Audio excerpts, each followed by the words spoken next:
Two MiG-29s tear the sky over Sumy at arm's length from the hills, flying so low the grass seems to reach for them. They are not chasing glory tonight. They are chasing the heartbeat that sends drones toward cities. One wrong climb, and every radar in the ring will light up. Yet one clean climb could break the cycle that keeps civilians awake. This run is about seconds, not speeches, and about nerves, not noise. The pair stitch each ridge into a shield, borrowing cover from the land while a silent eye far ahead marks a place that should be quiet before sunrise. Across the line, screens blink awake and a hunter lifts to meet them, but the jets keep their shape and hold their breath. The choice is brutal and simple. Rise now for one throw, or vanish again into the folds and lose the moment. Stay with us as we map that choice, test the net around it, and follow the shock it sends down the line. Like, share, and subscribe to Military Force for clear maps, hard numbers, and sharp field analysis. Flying close to the land turns hills and watershed lines into a radio shield, and that shield hides two MiG-29s from many long-range sensors. They ride the contours because line of sight is the first rule in radar math, and a broken line is a broken track. Every fold in the ground adds a slice of cover, and every ridge steals a few seconds from distant search arrays. This is called terrain masking, and it works best when the route threads valleys that cut between higher spines. The pair stay at roughly 100 to 200 meters, which keeps them below many look-down beams without scraping the trees. Low altitude shrinks the radar horizon, so faraway sets see less sky and more clutter from buildings and woods. Clutter matters because returns from rocks and farms confuse filters that expect clean shapes at medium height. When a fighter stays low and steady, the scope reads noise, and noise buys time. Time is fuel in a different form, and the crews spend it carefully to reach the point where a climb will count. They map the run like a rail schedule since each turn has to match the gaps between hills and towers. The route avoids lakes and open fields because smooth surfaces reflect energy well and can flash a jet's presence. It crosses ridgelines at shallow angles to keep the profile thin, and it uses tree lines to break silhouettes. Speed is fast but not reckless, because too much speed widens turns and pushes the nose into radar view. Throttle changes stay modest, since sudden power shifts can spike infrared signatures and invite short-range shooters. Radios stay quiet unless needed, because silence reduces chances that passive masts catch emissions and cue a search. The lead pilot watches terrain on a moving map, but the second aircraft watches the sky and the clock. They trade short calls that mean more than long messages, and they hold formation loose to lower their shared footprint. Wind over the ridges can lift a wing and spoil the mask, so the stick stays firm and the bank stays smooth. Power lines and masts stand where maps do not always agree, so eyes scan for markers while hands stay light.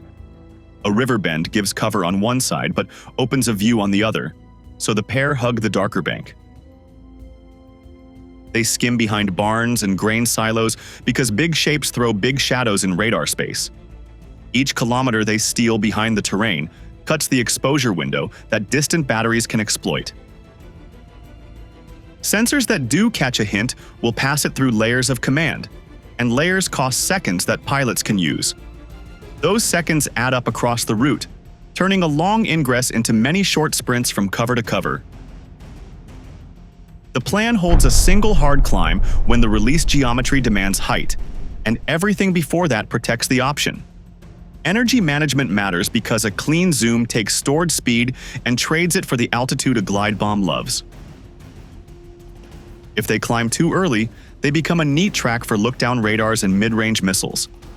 If they wait too long, the throw shortens and the weapons may fall shy of the core buildings. That is why the low run is disciplined, with every ridge treated like a wall and every hollow treated like a doorway. It is a quiet fight where the ground is an ally, the clock is a weapon, and the map is a shield. Hold the mask, hit the mark, and leave no trace that lasts longer than a wake of disturbed air. The shape of this approach decides whether the next layer of defenses meets them on its own terms or on theirs, and that is where the wider net begins to tighten. Layered air defense plus a hunting Su-30 forms a pincer that closes from ground and sky. The long arm is S-400, which watches wide sectors and feeds tracks into the command net. Its search radars scan high and far, and its fire control sets look for clean returns and steady speed. When a blip crosses several beams, the system assigns an ID code and pushes the alert across the loop.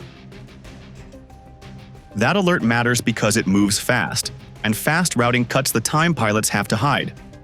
Tor M2 and Buck M3 wait on the lower tiers, and they care about height, angle, and closure rate.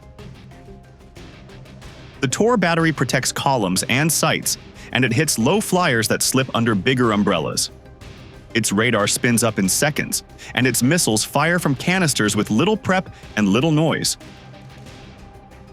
Buk M3 covers a wider ring, and it prefers targets that show steady aspect at medium altitude and speed. Both tiers run in sectors, and sector control is strict because friendly aircraft and guns must share the air. That control uses data links and voice, and it assigns kill boxes so two shooters do not claim one target.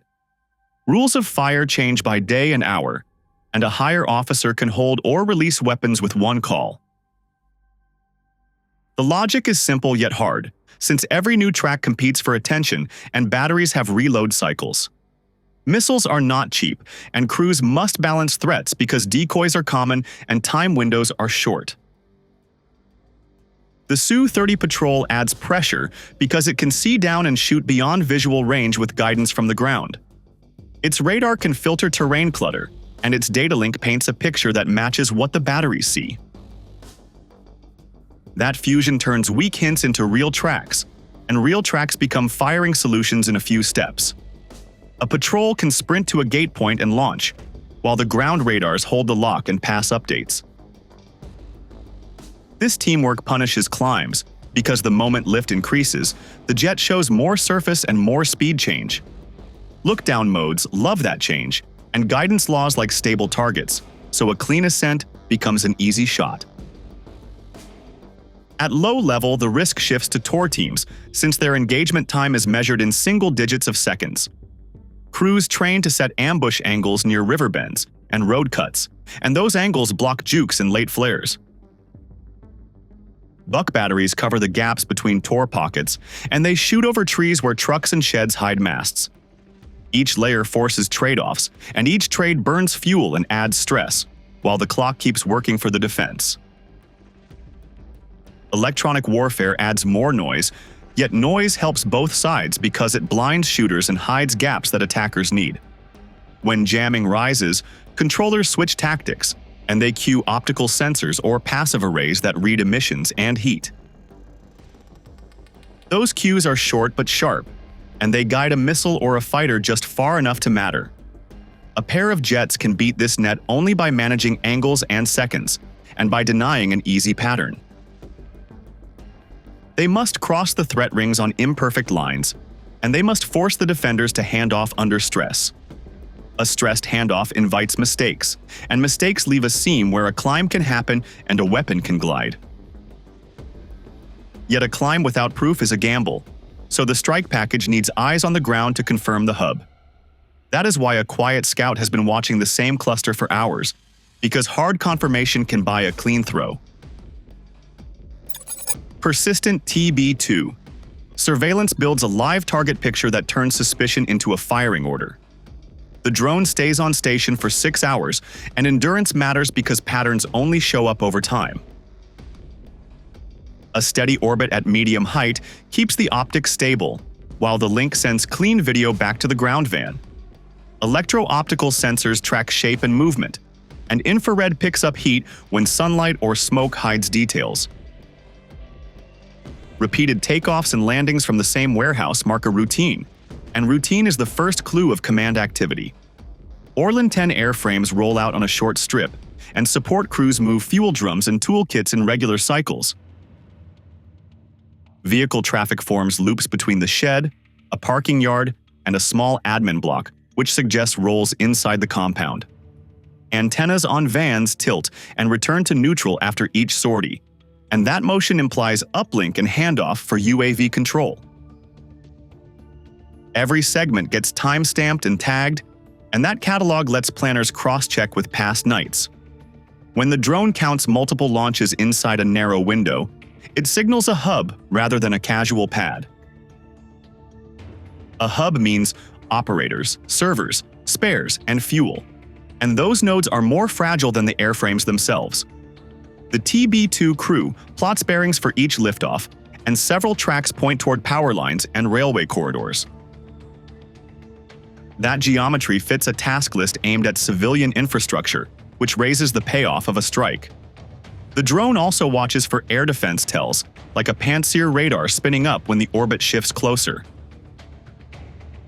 A brief illumination confirms a battery nearby, and the bearing gives MiG crews a sector to avoid one egress.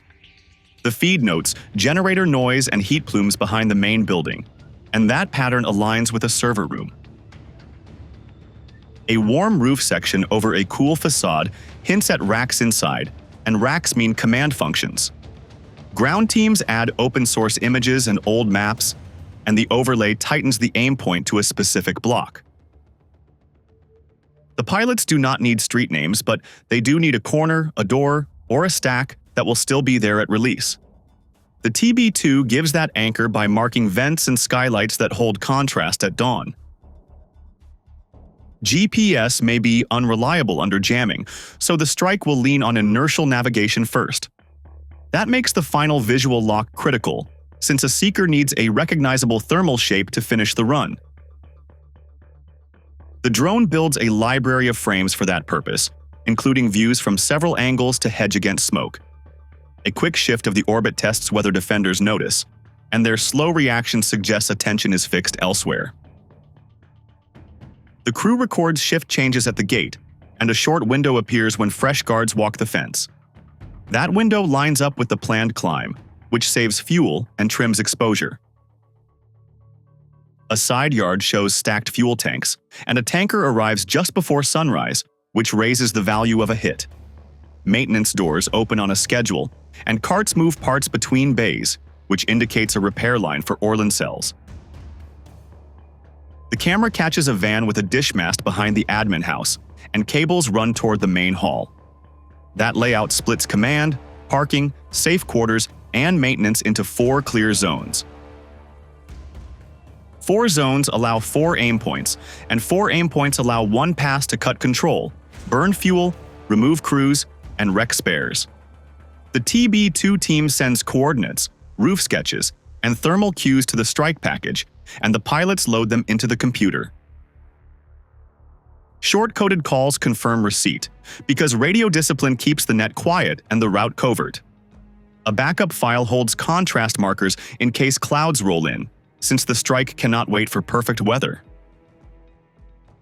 The orbit shifts again to watch the road from the east, and no fresh guns appear, which suggests the defense ring is thin. That thin ring still bites if the jets climb wrong, so the plan saves the ascent for a narrow slice over dead ground. With the picture confirmed and the aim points fixed, one brief burst of noise could open the door for a single clean climb. A well-timed burst of jamming can flip the tempo, opening a few hard seconds for a climb and a clean release. The TB2 triggers that window on cue, pushing a strong emission that dirties local screens and forces operators to sort noise before they can shoot. A slow turn of the TB2 changes the angle of reflection, and that little move spreads glints across several bins. Engagement laws want steady speed and clear aspect, yet the picture now wobbles, so automatic gates open and close without a lock. Burn-through is possible at close range, but crews need seconds to shrink beams, and seconds are the currency the strike needs. Ground posts push an alert to the Su-30, yet the fighter still depends on clean cues, and clean cues are rare inside dirty air. The TB2 keeps the payload modest and the pattern simple, because stable power and repeatable sweeps beat fancy tricks in crowded bands. Its job is not to blind the network forever, but to steal a slice of time and hand it to the manned pair. The MiG-29 lead calls the mark, and both jets light the interval that trades speed for height without breaking formation discipline. A zoom climb begins from low drag, and the nose rises in a single smooth arc that protects energy for the last meters. 8,000 feet is not an ego number. It is the height that gives the glide kit range and the seeker a wider look. Climbing sooner would feed look-down radars a neat profile, while climbing later would starve the bombs and shorten the throw. Throttle changes stay measured to hold temperature within a band that does not scream for infrared pickets. Countermeasures stay cold during the rise, since flares and chaff can betray timing and draw eyes to the right spot too early. The TB2 holds the smear for a few breaths longer, then eases power to avoid leaving a signature that lingers past the window.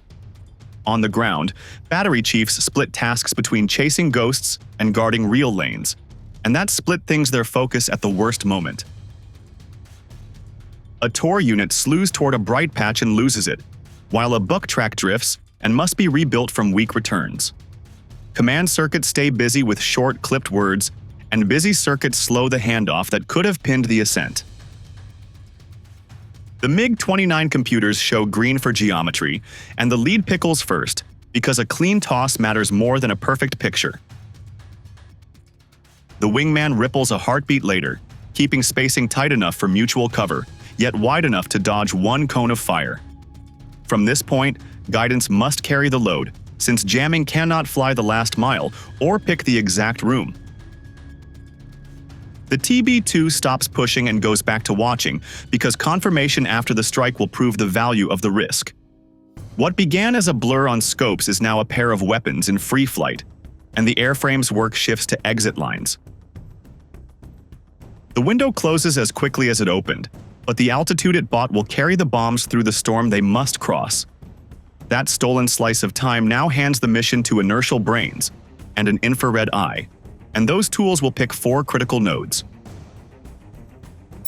INS pairs with an infrared seeker to beat jamming, and that combo lets AASM hammer hit the control nodes that run the UAV system.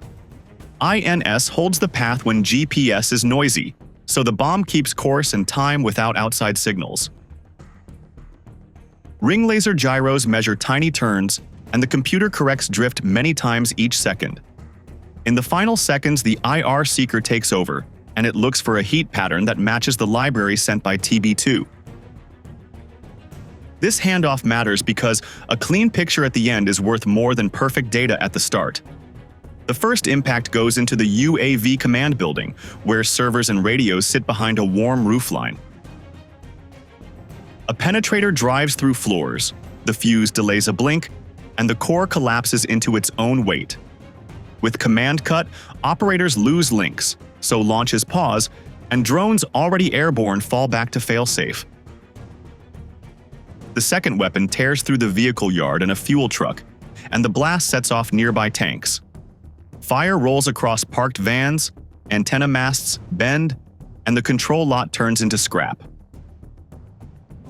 The third strike hits the safe house for crews, and the shock removes staff from consoles and slows shift changes. The fourth round rips the Orlan 10 maintenance shed, so spares, tools, and airframes burn together. Kills on repair lines matter because a grounded fleet cannot return tomorrow with fresh birds. 4 hits on 4 nodes break command, burn fuel, scatter teams, and erase readiness in one pass. That outcome changes the cost math for both sides and sets the tone for what the air defenses must do in the hours ahead. If independent checks confirm these hits, this strike will force Russia to thicken low-tier air defense around UAV hubs, while Ukraine scales the unmanned eyes, manned hands model across the line. The near-term effect is tempo, because drone raids on power plants and rail nodes could slow in patches while command teams rebuild networks and swap gear. Cost math shifts too, since one precise pass that burns fuel trucks and wrecks servers can outweigh a week of small intercepts. Defenders will spread assets and add optical pickets, but dispersion makes gaps. And gaps are what strike packages try to buy within seconds. Track Tor, Book, and Pantsir movements on roads into these towns, because short convoys and extra reload trucks signal a hardened ring. If those signals line up, the lesson is simple. The side that breaks rhythm with less money wins the week, and sometimes that is enough to shape the month. It's a war of adaptation now, where timing, cost, and silence matter more than slogans or size. Each successful raid rewrites doctrine in real time, showing how modern combat rewards precision over pride. Like, share, and subscribe to Military Force for clear maps, hard numbers, and sharp field analysis.